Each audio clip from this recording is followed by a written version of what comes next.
RRB NTPC graduate level under graduate level post आसी recruitment आज 2025 5800 post apply date के तो प्लस टू पिला केते वैकेंसी अच्छी प्लस थ्री पिला केते वैकेंसी अच्छी सब डिटेल्स देखा चलतु।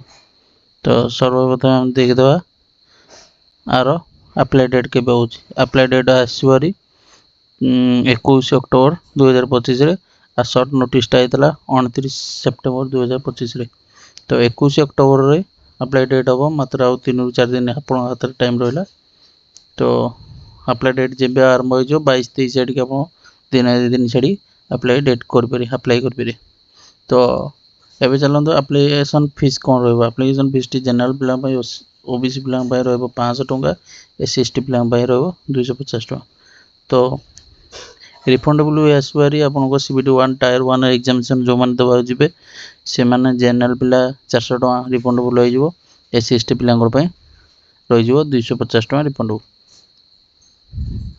तो एग्जामिनेशन फीस देखीदे अप्लाई डेट देखीदे एवं चलो देखा एज लिमिटेड कौन रोच एज लिमिटेड रहा 18 ରୁ 33 वर्ष एज लिमिटेड।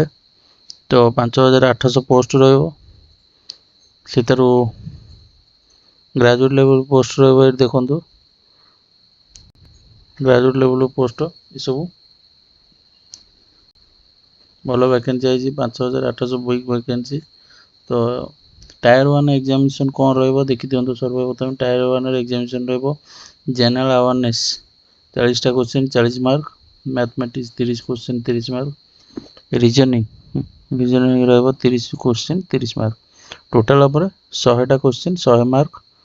तो 1/3 नेगेटिव रहा तो 1/3 नेगेटिव रही भी जानीगले।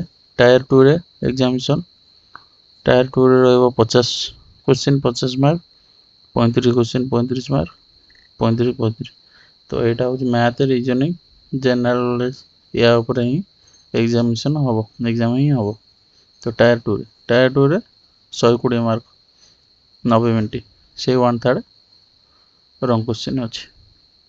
तो एग्जामिनेशन देखो कंप्यूटर बेस एग्जामिनेशन हम टायर 1 टी टायर 2 भी कंप्यूटर बेस हम टाइपिंग टेस्ट जो टाइपिंग टेस्ट रोचे से टाइपिंग टेस्ट करेंगे। तो डॉक्यूमेंट वेरिफिकेशन करेंगे मेडिकल एग्जामिनेशन तापर आप जॉइन।